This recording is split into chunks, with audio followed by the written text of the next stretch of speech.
جہاں قادیانی پاکستان کے آئین قانون کی روح سے کافر غیر مسلم اقلیت قرار دیے گئے ہیں، وہیں پر پاکستان کا آئین اور قانون قادیانیوں پر کچھ خصوصی پابندیاں بھی عائد کرتا ہے، جن میں قادیانی شعائر اسلام کا استعمال نہیں کر سکتے۔ اسی طریقے سے قادیانی اپنے ارتداد خانے کی تعمیر نہیں کر سکتے، اس کو وسیع نہیں کر سکتے، یا پھر کسی نئے ارتداد خانے کے لیے جگہ بھی نہیں خرید سکتے۔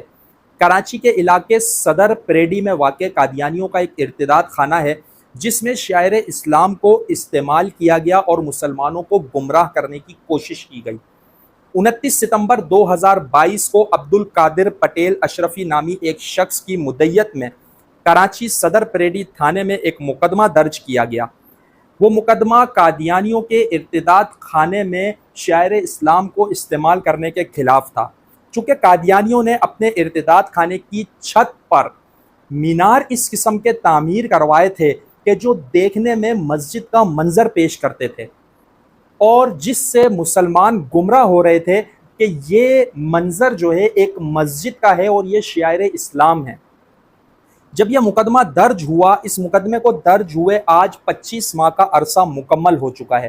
اور ان 25 ماہ میں یہ کیس مختلف انداز میں چلتا رہا، اپنے مراحل سے گزرتا رہا۔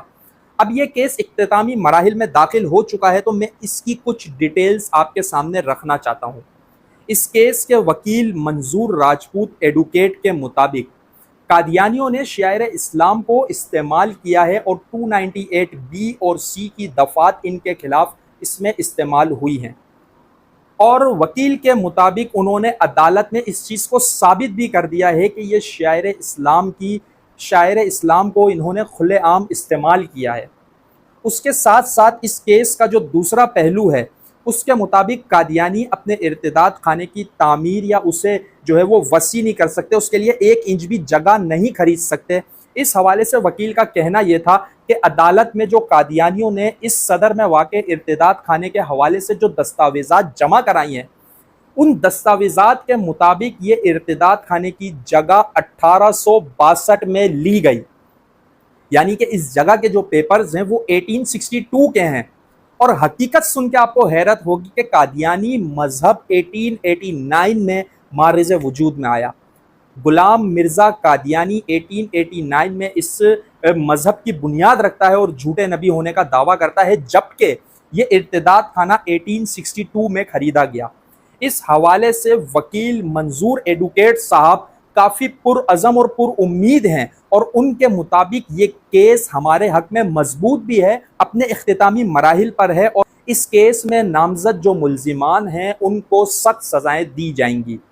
دوستو، اس موقع کے اوپر میں اپنے تمام سننے والے دوستوں سے گزارش کروں گا کہ ہمیں اپنی خصوصی دعاؤں میں اس کیس کو ہینڈل کرنے والے اور اس کیس کے مدعی اور اس میں جتنے لوگوں نے اپنا کردار ادا کیا، خصوصی دعائیں ہمیں کرنی چاہیے۔ اس کے ساتھ ساتھ ہم دیہات میں رہتے ہیں یا شہروں میں رہتے ہیں، ہمیں اپنے اطراف میں نظر رکھنی چاہیے، چونکہ قادیانیوں کے خلاف بننے والا جو قانون ہے وہ کوئی اتنا ہلکا یا آسان نہیں ہے۔ اس قانون کو بنانے کے لیے حضرات اکابرین، علماء کرام، عوام الناس کی بہت بڑی طویل جد و جہد ہے، قربانیاں ہیں اس کے پیچھے۔ تو ہمیں ان قربانیوں کو مد نظر رکھتے ہوئے اس قانون پر امپلیمنٹ بھی کروانا ہے، اس کے خلاف ہم نے آواز بھی اٹھانی ہے۔ جہاں کہیں ہم دیکھیں کہ شاعر اسلام کو استعمال کرنے کی کوشش کی جا رہی ہے، چونکہ مذہب باطلہ مختلف انداز میں اپنے نظریات کو مسلمانوں کے اندر منتقل کرنے کے لیے مختلف طریقوں سے، مختلف حلیوں میں، مختلف لباس پہن کر آتے ہیں، ہم نے ایسی سازشوں پر کڑی نظر رکھنی ہے تاکہ کوئی بھی فتنہ ہو جو ملک میں اسلام کا لبادہ اوڑھ کر اپنے نظریات کو پروموٹ کر رہا ہو، ان کا راستہ روکا جا سکے۔ اگر آپ اس پیغام کو اپنے لیے مفید اور فائدہ مند سمجھتے ہیں تو آپ نے اسے اپنے فرینڈ سرکل میں ضرور شیئر کرنا ہے، تاکہ ہمارے اندر اویئرنیس کریٹ ہو کہ ہم نے کس طریقے سے قربانیوں سے بنوائے گئے قانون کا تحفظ کرنا ہے، اس قانون پر پہرا دینا ہے اور اس کے نفاذ کو یقینی بنانا ہے۔